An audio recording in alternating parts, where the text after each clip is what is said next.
I always loved hiking. The fresh air, the quiet of the woods, and the feeling of being far from the noise of the city. It was peaceful. So, when my friend Jake suggested a weekend hike in the mountains, I immediately agreed.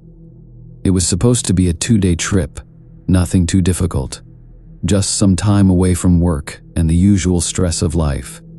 We packed our bags and set off early in the morning. The sun was shining, and the trail was well marked. It seemed like the perfect day for a hike. The first few hours were great. The forest was beautiful, with tall trees that seemed to touch the sky and birds singing all around. We chatted and laughed as we walked, enjoying the calm. But as the afternoon went on, the path became steeper and the forest grew darker. The trees were closer together, and the air felt cooler even though the sun was still up. After a while, Jake stopped and pulled out the map. "I think we took a wrong turn," he said, frowning. I looked around. Everything looked the same: trees, bushes, rocks.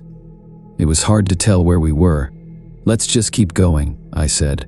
"The trail must connect back to the main one somewhere." Jake nodded, though he didn't seem sure. We walked for another hour, but the trail didn't reconnect. In fact, it seemed to be getting narrower, less like a trail and more like a path no one had used in years. The trees were now so close together that the sky was almost completely hidden, and the light was fading fast. "I don't like this," Jake muttered. I didn't like it either. The forest, which had felt peaceful earlier, now seemed different. The air felt heavy, and there was an odd silence. No birds, no wind, just the sound of our footsteps on the dead leaves. "We should turn back," I said, my voice shaky. Jake agreed. We spun around and started heading back the way we came, but after about 15 minutes of walking, we couldn't find the trail we had come from. It was like it had disappeared. Panic started to creep in. We had no idea where we were, and the sun was almost gone. The forest was getting darker by the second, and our flashlights barely cut through the gloom. "I swear we came this way," Jake said, his voice tight with fear. We kept walking, but it didn't feel like we were making any progress. The trees all looked the same, and every direction seemed to lead deeper into the forest. My heart pounded in my chest. Something was wrong with this place. Suddenly, we heard a sound, a soft rustling in the bushes just off the path. We both froze. "Did you hear that?" I whispered. Jake nodded, his eyes wide. We stood still, listening, but the sound didn't come again. For a moment, I thought maybe it was just an animal, a deer, or maybe a raccoon. But then I heard it again. This time it was closer. "Let's keep moving," Jake said, his voice trembling. We hurried along the path, but the rustling followed us, getting louder. Whatever it was coming after us. I glanced back and saw movement in the trees, a dark figure, almost human-shaped, but too tall, too thin. It was hard to tell in the fading light, but it seemed to be watching us, keeping just out of sight. My blood ran cold. I grabbed Jake's arm. "We need to run," I whispered. We took off, sprinting down the narrow path, our feet pounding against the ground. But no matter how fast we ran, the rustlings stayed with us, always just behind, like something was playing a twisted game. We stumbled into a small clearing, gasping for breath. The forest around us was pitch black now, the trees towering above like giants. I fumbled with my flashlight, shining it into the woods. The beam of light barely penetrated the thick darkness, but I saw something moving between the trees, multiple figures, not just one. What is that?" Jake asked, his voice barely a whisper. "I don't know," I said, my hands shaking. Suddenly, one of the figures stepped into the edge of the clearing. It was tall and thin, just as I had seen before, but now I could make out more details. Its skin was pale, almost gray, and its face. It didn't have a face. Just smooth skin where eyes and a mouth should have been. I stumbled back, my heart racing. Jake stood frozen, staring at the thing as it moved closer, its long, bony arms reaching out. "Run!" I screamed, grabbing Jake and pulling him with me. We tore through the forest, branches whipping at our faces, roots tripping us up, but we didn't stop. Behind us, the creatures were getting closer. I could hear them now, their footsteps fast and heavy, crashing through the underbrush.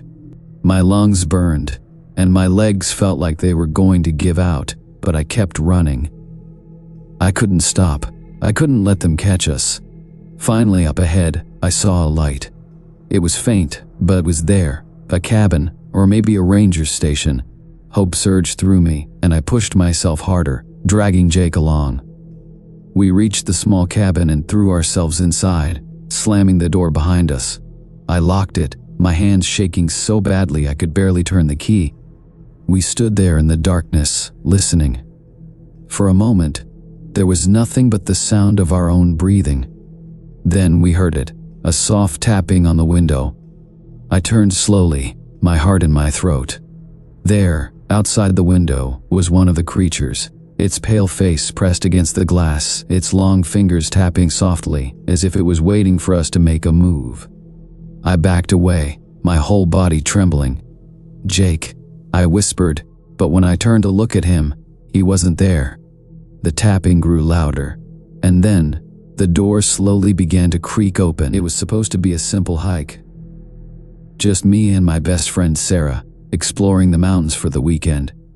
We had both been stressed out from work and wanted some time away in nature.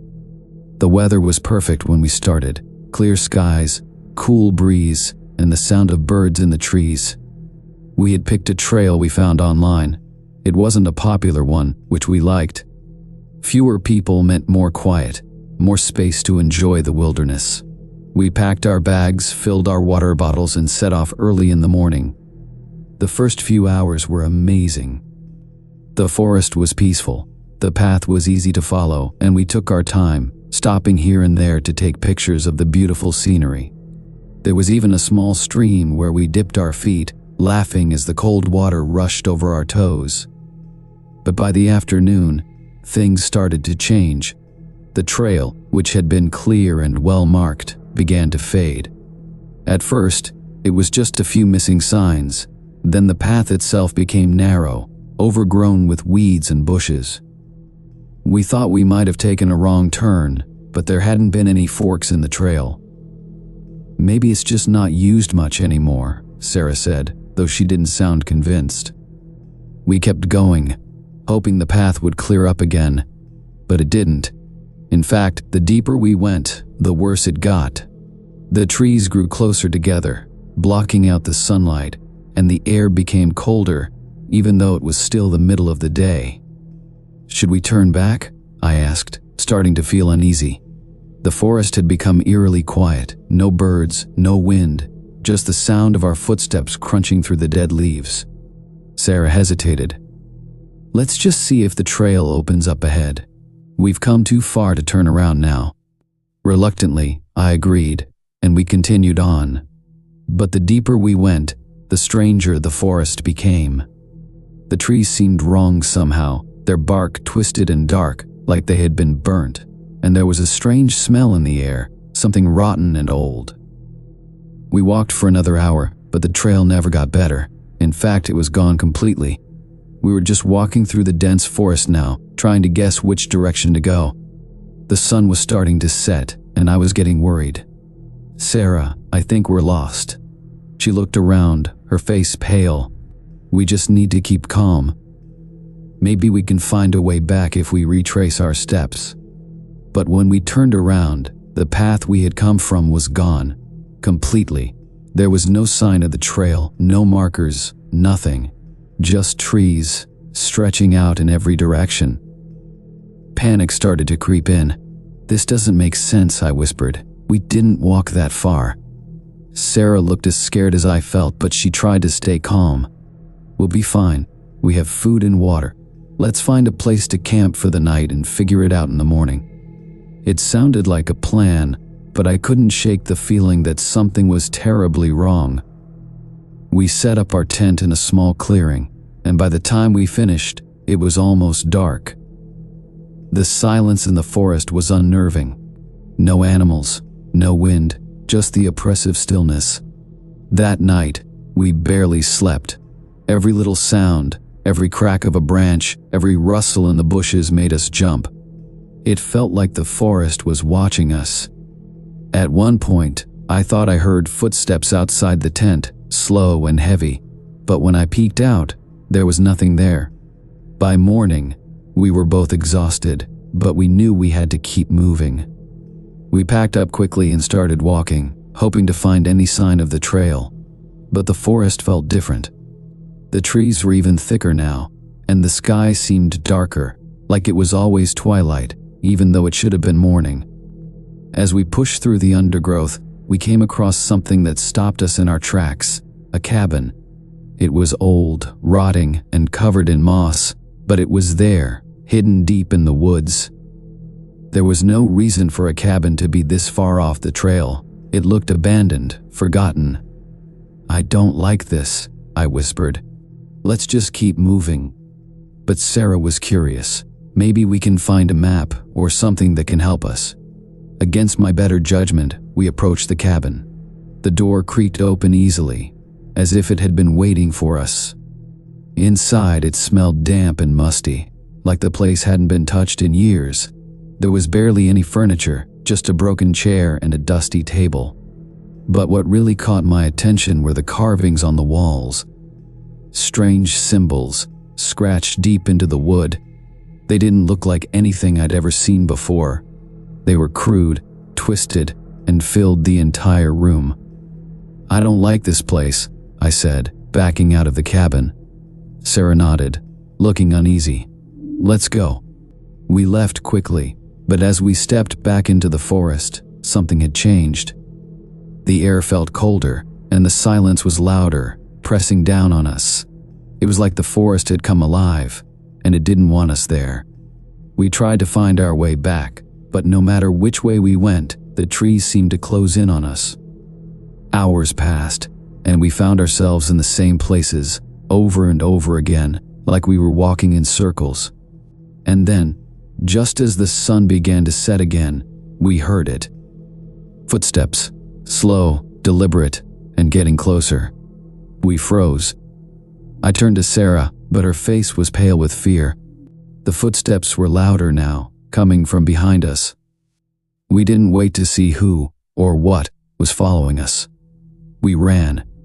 Branches tore at our skin, and the forest seemed to shift around us, but we kept running. The footsteps never stopped.